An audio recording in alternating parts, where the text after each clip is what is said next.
कारण तुमचं जेवढं प्रेम माझ्यासोबत असेल तेवढंच मला प्रोत्साहन मिळत जाईल आणि नवनवीन व्हिडिओ करण्यासाठी आणि बाहेरचे प्रयोगशील शेतकऱ्यांचे व्हिडिओ करण्यासाठी सुरुवात जास्त येईल। कारण समोर कसं असतं चांगलं आपल्याला बघायला मिळालं की तुम्हाला फायदा होईल आणि पुढच्या पिढीला आपण काय द्यायचं आहे, पुढच्या पिढीला ही आपली काळी माती आहे, ही आपल्याला सर्व सुख आहे, हे आपल्याला ही काळी माती देत असते। तर या काळी मातीला जर तुम्ही जपलं तर पुढची पिढी मित्रांनो जगेल, नाहीतर भूकमारी होऊन मरण्याची वेळ येईल। तर आजच्या व्हिडिओला चालू घेण्याचा ते काम करते।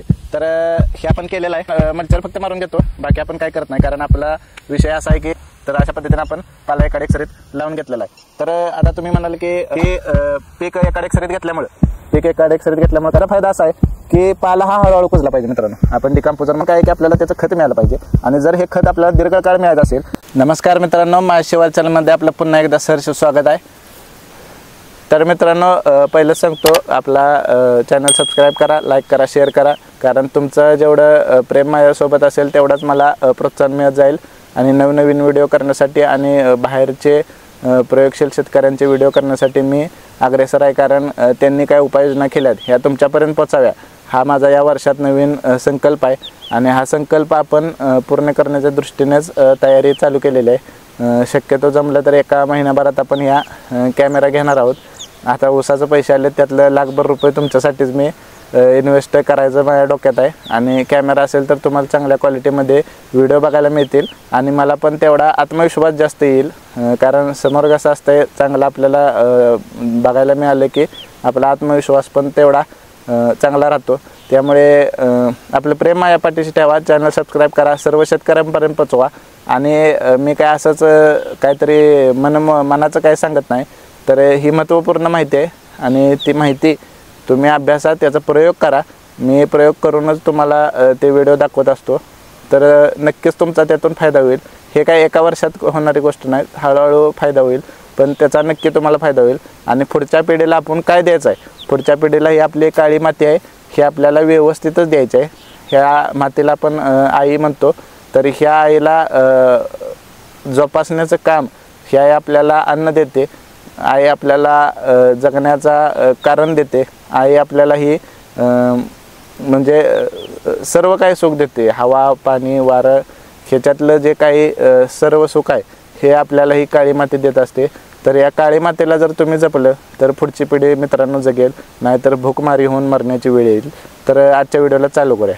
तर आज आपण बघणार आहोत खोडवा व्यवस्थापनाचा पहिला व्हिडिओ आहे हा। तर आता आपण बघितलं असेल, हे बघू शकता की आपण हे मल्चर मारलेलं आहे। मल्चर म्हणजे तुमचा पाला एका सरीत वळतंय कुट्टी करून आणि हे ज्या तुमच्या खोडक्या आहेत त्या ऊसाच्या तुटलेल्या ह्या छाटून घेण्याचा ते काम करते।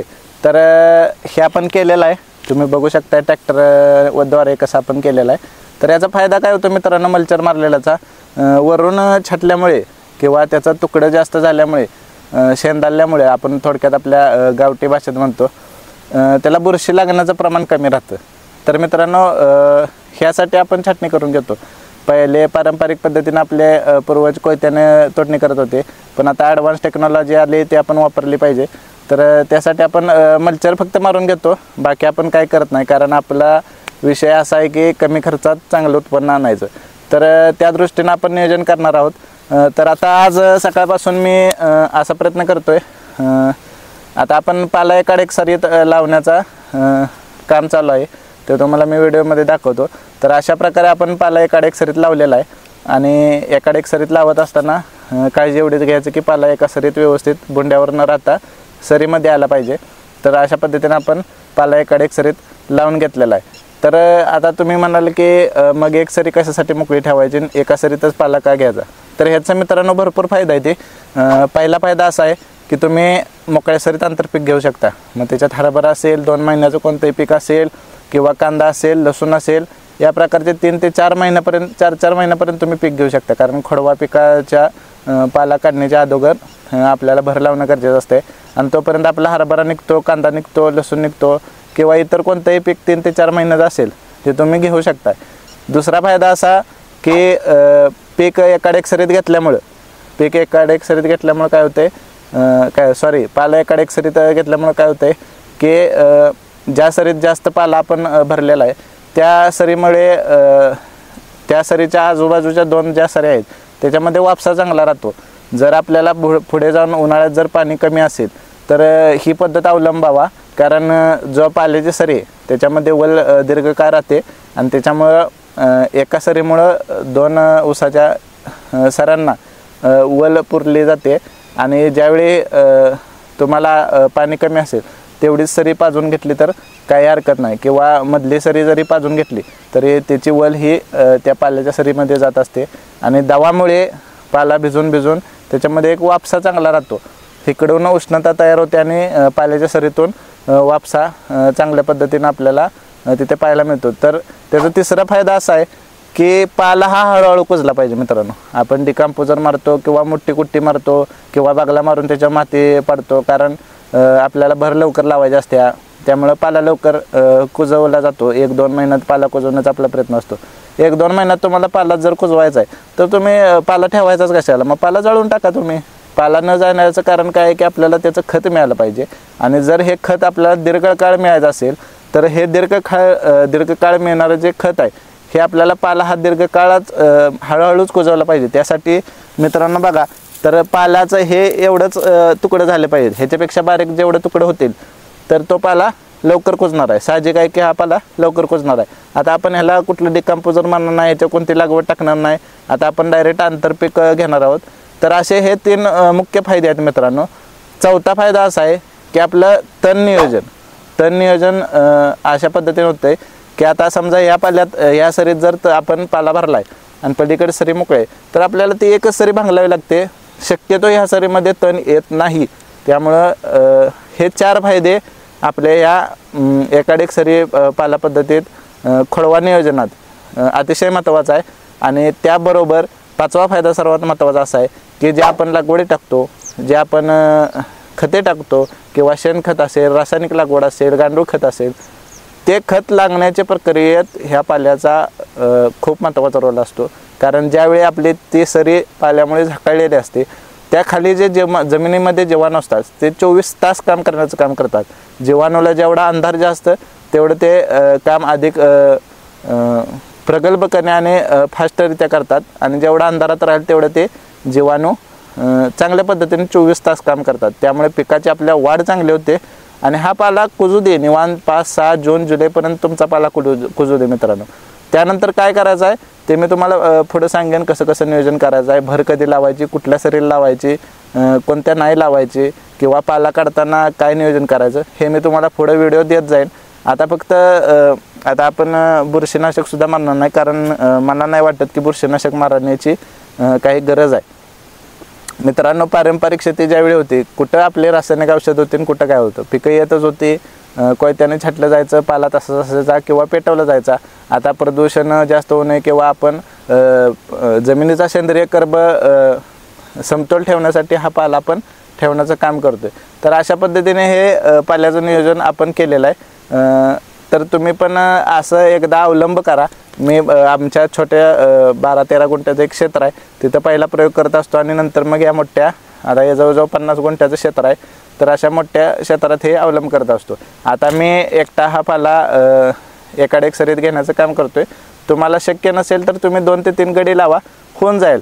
समजा आपले जास्त सारे काय एकाड एक सरी वाढायचे जास्त वेळ लागत नाही। आता मी दिवसभरात जवळजवळ निम्मरान संपवलेलं आहे, आता उद्या राहिलेलं निम्मरान मी संपवणार आहे। तर अशा पद्धतीने तुम्ही मित्रांनो एक गोष्ट सांगतो की खास करून जे तरुण आमचे शेतकरी आहेत, शेतकरी बांधव आहेत, मग ॲग्रिकल्चर झालेले असतील किंवा आता मी इंजिनियर झालेला आहे, कोणी किंवा न शिकलेले सुद्धा असतील, तर त्यांच्यासाठी एकच मी सांगू शकतो की मित्रांनो कष्ट करा।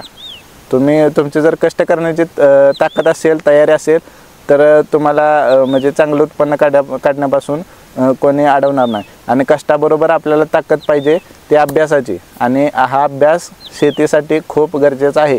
तुम्ही कोणाचंही ऐकून शेती करू नका, स्वतः अभ्यास करा, स्वतः अवलंबाला चुकू दे। आपण माणूस आहे, चुकणार, माझ्याकडून बी काही वेळेला चुका होत गेल्या, अजून पण होतात, पण त्या चुकातून आपण शिकून परत त्या चुका होऊ नये ह्यासाठी आपण प्रयत्न केला पाहिजे। तर अशा पद्धतीने हे आपण आज नियोजन केलेलं आहे। तर पुढचं नियोजन आता आपलं एकाड एक पाला झाल्यावर आपण स्प्रिंकलर प्रणाली जे ड्रिपटेक कंपनीचं आपण लेझर ड्रिप टाकलेलं आहे, वापरले, आता 1 वर्ष वापरलेलं आहे. ते टाकल्यानंतर मी त्याचा पण व्हिडिओ देतो, कारण त्यावेळी मोठा ऊस होता आणि ऊसामध्ये जास्त दिसून येत नव्हता. आता शेत आपलं मोकळं आहे. मोकळ्या शेतात तुम्हाला व्हिडिओ 1 नंबर दिसतोय.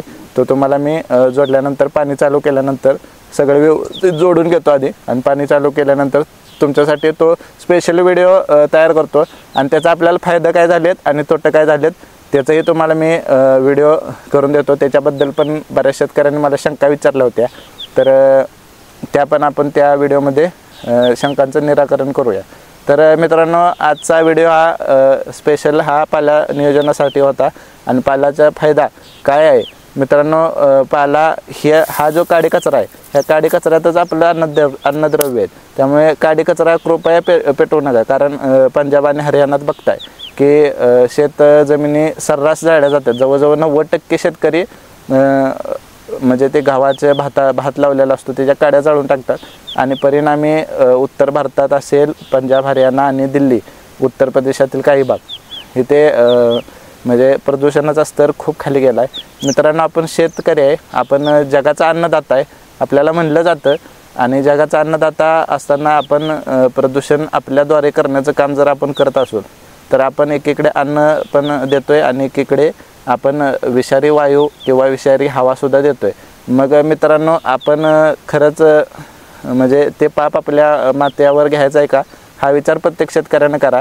आणि कृपया पाला असेल, कुठलाही काडी कचरा असेल, शेतात काही पेटवू नका. शेताला तुमचं तणसुद्धा जे आहे हे तुमचं वाळल्यानंतर त्याचा तुम्हाला फायदाच होणार आहे. त्यामुळे कृपया पाला जाळू नका, कारण पाला, पुन्हा एकदा सांगतो तुम्हाला, एका एकरात आपल्याला पाला कुजवून 2 टन आपल्याला खत तयार होतं, म्हणजे कंपोस्ट जे खत आहे. आणि हे नॅचरल आहे, ह्याला काय आपला पैसा इन्व्हेस्ट करायला लागत नाही, काय नाही. आता हे माझे 3-3.5 हजार रुपये मल्चर मारायला गेले असतील, तेवढाच माझा खर्च आहे, बाकी काही खर्च नाही.